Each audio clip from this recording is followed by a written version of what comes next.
हमारी सिफारती सरगर्मियां क्या हैं? मौलाना ने भी ये सवाल उठाया कि एतमाद में लिया जाए, हम सिफारती महाज पर क्या कुछ कर रहे हैं। आज जो कौमी असम्बली की कार्रवाई है बड़ी मौसर है। मौलाना फजलुर रहमान ने बड़ी जुर्रत से बात की है। उन्होंने कहा कि कौम जो है अपनी फौज के पीछे खड़ी है। फिर ख्वाजा आसिफ साहब ने, मैं समझता हूँ कि जब कौमी असम्बली का इजलास मुसलसल चल रहा है, हमारी PTI की लीडरशिप भी वहाँ पर मौजूद है। उनका नुक्ता नज़र, उनका मौक़िफ़ बड़ा वाज़ेह है कि सारी सूरत हाल में हम अपनी फौज के पीछे खड़े हैं। तो उन्हें नजर भी आना चाहिए, उन्हें बात करनी चाहिए। वो पाकिस्तानी लोगों की एक जमात है, तो लिहाजा उनका मौक़िफ़ सामने आना चाहिए, उनकी लीडरशिप को बोलना चाहिए। लेकिन इस वक्त हमने ये डिस्कस करना है कि कितनी बड़ी हमारी कामयाबी है। वक़ार अहमद खान साहब, एक तो हमने 3 राफेल मार गिराए हैं, उसकी हजीमत अभी तक उठानी पड़ रही है, उनके पायलट्स की कारकर्दगी पर सवालात उठ रहे हैं।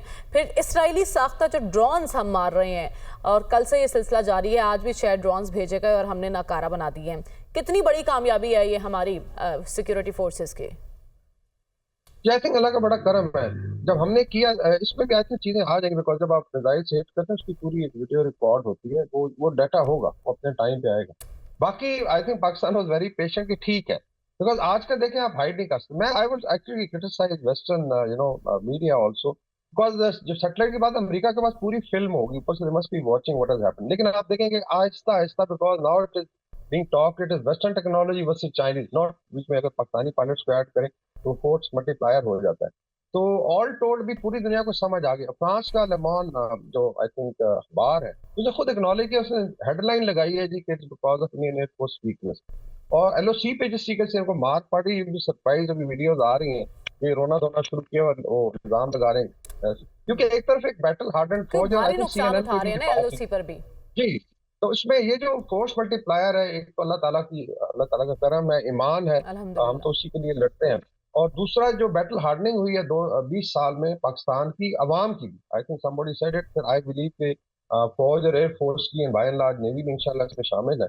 तो वो एक बहुत बड़ा फैक्टर है, यही तो फोर्स मल्टीप्लायर बनता है। मुझे याद है दोवल ने कुछ अर्सा पहले कहा था कि हमें जंग चाहिए, बिकॉज फौज को जंग लग गया हुआ। तो अभी LOC पे आप देखेंगे 10 जगह पे, मैं खुद भी रहा हूँ, कमांड की है, कि आप इतने झंडे मैंने कभी नहीं देखे थे। मतलब हाइट एंड ऑफ 99 में हम लोग वहां थे जब ऑलमोस्ट कारगिल की लड़ाई हुई थी। तो बेसिकली इतने वाइट झंडों का मकसद यही है कि उनकी बस हो चुकी है लाशें उठाने की, अपना वो अच्छा LOC पर बस हो चुकी है, सफेद झंडे लहरा रहे हैं, लेकिन मीडिया के मुंह से आग बरसना और हर्जा सराई बंद नहीं हो रही। तो ये क्या आप इसको ये नहीं कहेंगे कि डुअल फेसेस हैं इंडिया के? नहीं, मेरे ख्याल में इसमें थोड़ा, अगर 1 मिनट दे, मैं अपना एक्सपीरियंस बताता हूँ। 5-6 दिन में जाता रहा, फिर तो उन्होंने बैन कर दिया, इंक्लूडिंग अरनाज गोस्वामी, जिसको मैं बदतमीज आजम कहता हूँ। बेसिकली ये जहालत और एब्सर्डिटी का ये कुतुब मीनार है। मतलब ये मैं आई थिंक बड़े कम अल्फाज में बात कर रहा हूँ। They not allow you to talk. जिस तरह आई थिंक जिक्र हो रहा था, आई थिंक गनी साहब ने कहा या किसी और ने की, basically strategy born out of fear, क्या आपको पता नहीं किस चीज का, अपने बोलने ही ना दो इनको। तो आई थिंक इसमें अभी जो अब्सर्ड किस्म का, और फिर इस पे 2014 से एक बड़ा आई थिंक कॉर्पोरेट इंडिया ने भी बैक रोल किया, मानी डानी। देखें भारतीय मीडिया इस वक्त जो है वो कंट्रोल में है इन दोनों फैमिलीज के, आई थिंक 70-80 पर, इंक्लूडिंग NDTV जैसी, और बरखा दत्त को भी बोलना पड़ा गया कि F-16 गिरा है। तो इतना कंट्रोल है, और उसको आई थिंक अभी ये है कि अपने अवाम को तो आप कर सकते हैं, लेकिन इंटरनेशनली उसकी बड़ी सुक्की हो रही है। They become a laughing stock. वो बेसिकली ये कह रहे हैं जी कि ये बेसिकली इट्स डेंजरस कि आप जो है एक लेट्स से झूठ के ऊपर बिल्डअप करें, उसके बाद उसको जस्टिफाई करें, और फिर अजीबोगरीब किस्म की आप जो है लेट्स से जो नैरेटिव आप घड़ते हैं, तो उसमें I think they are already expose.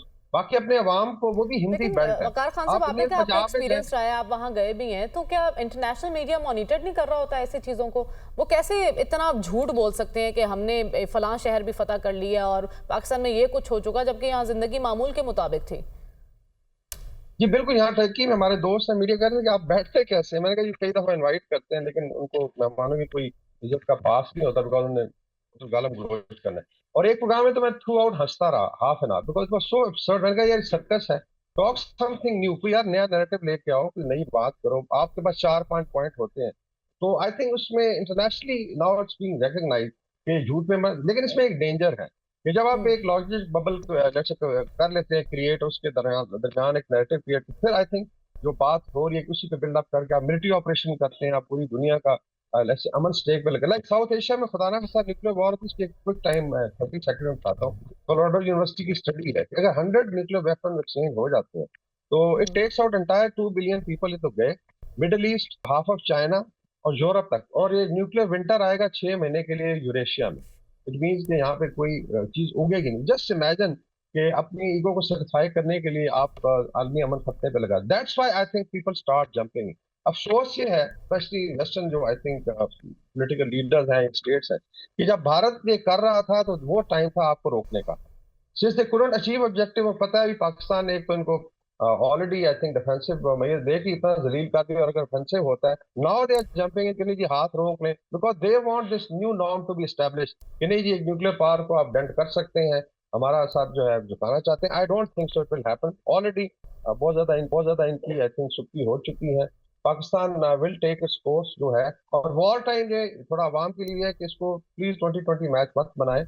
इंशाल्लाह रिस्पॉन्स, मतलब इसमें उतावले होने की जरूरत नहीं है कि जी एंड हो गया। अभी ड्रोन्स की data support 75 drone shoot down किए जा सकते हैं मेरा ख्याल में। अभी जो लेटेस्ट 75, क्योंकि कुछ 36-38 रात को उन्होंने भेजे, आज सुबह तक दे वर बीइंग शॉट। ये टोटल है जी इजरायली टेक्नोलॉजी और बाकी फ्रेंच टेक्नोलॉजी है, और सारे अपना सर पीट रहे हैं। और आई टेल यू कि इस वक्त चाइनीज मीडिया जो उनके साथ कर रहा है, आप उनके गाने देखे जो उन्होंने लेटेस्ट लॉन्च किया है, एक बड़ा फनी सा, जिसमें मतलब पंजाबी टोन में, और I think millions of views हैं। This is how this being mocked Bharat में। लेकिन क्या जंगें ऐसे जीती जा सकती हैं? सुल्तान साहब, मेरा आपसे ये सवाल है, जैसे कि भारतीय सहाफ़ी खुद कह रहे हैं कि जंग टीआरपी की जंग नहीं है, आप नाइसली बिहेव करें और सच आवाम के सामने रखें। एक तो वहाँ के मीडिया का किरदार, और दूसरा हमारी भरपूर एयरफोर्स की, हमारी सिक्योरिटी फोर्सेस की सलाहियत कि तैयारों के बाद हम ड्रोन्स भी उनके गिरा रहे हैं। तो ये बात तो यकीनन बहुत चुभ रही है उन्हें। जी बिल्कुल ठीक कह रही है कि जंगें इस तरह से जीती नहीं जाती।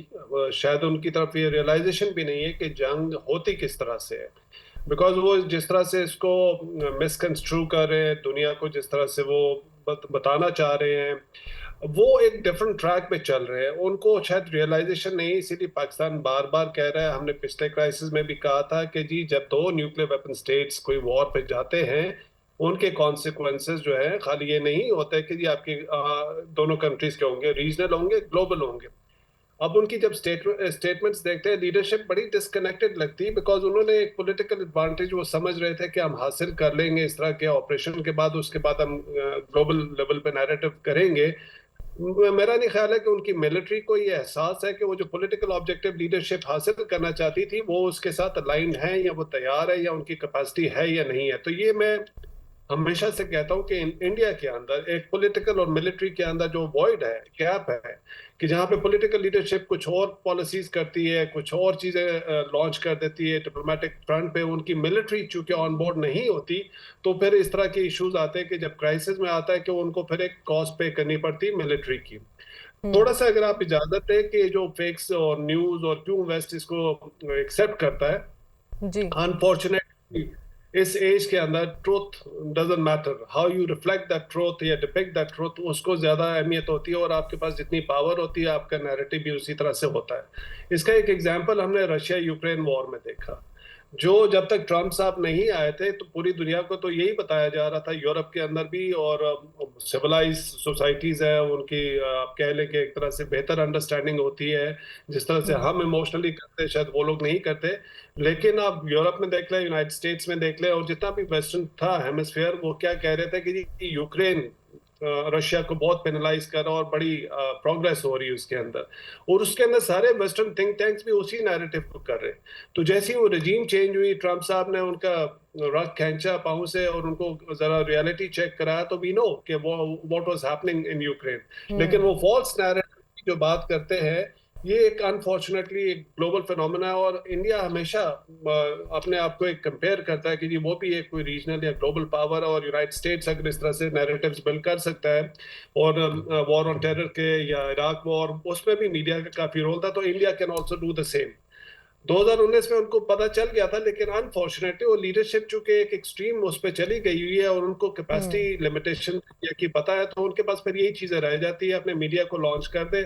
और वो मीडिया जिस तरह से हो रहा है, उनके सब खुद लोग हंस रहे हैं। और आई एग्री, जो हमारे कोलीग्स या पैनलिस्ट जो बात कर रहे हैं, अगर आप खाली ऑब्जेक्टिवली भी देख ले, एक आम इंसान रोड पे जो बैठा है उसको भी पता है कि क्या चीज हो रही है इंडिया के अंदर। तो एक कोशिश हमारी तरफ से है कि अगर इंडिया ये कर रहा है तो हमें उससे इस चीज में एटलीस्ट कम्पीट ना करें, बिकॉज हमारी हमें कॉन्फिडेंस होना चाहिए अपनी कैपेबिलिटी मिलिट्री के ऊपर भी और लीडरशिप के ऊपर भी। हम उनके खाली रेप्लिकेट करने के लिए, उनको एपिंग करने के लिए जैसे वो करें उस तरह से ना करें, तो आप बाद में देखिएगा no matter what they do, जो ऑब्जेक्टिव लोग हैं ये दुनिया के अंदर इस क्राइसिस को फॉलो कर रहे हैं, उसके अंदर पाकिस्तान की एक रिस्पेक्ट और क्रेडिबिलिटी बढ़ रही है और बढ़ेगी, और इंडिया खुद अपने आप को डिस्क्रेडिट कर रहा है।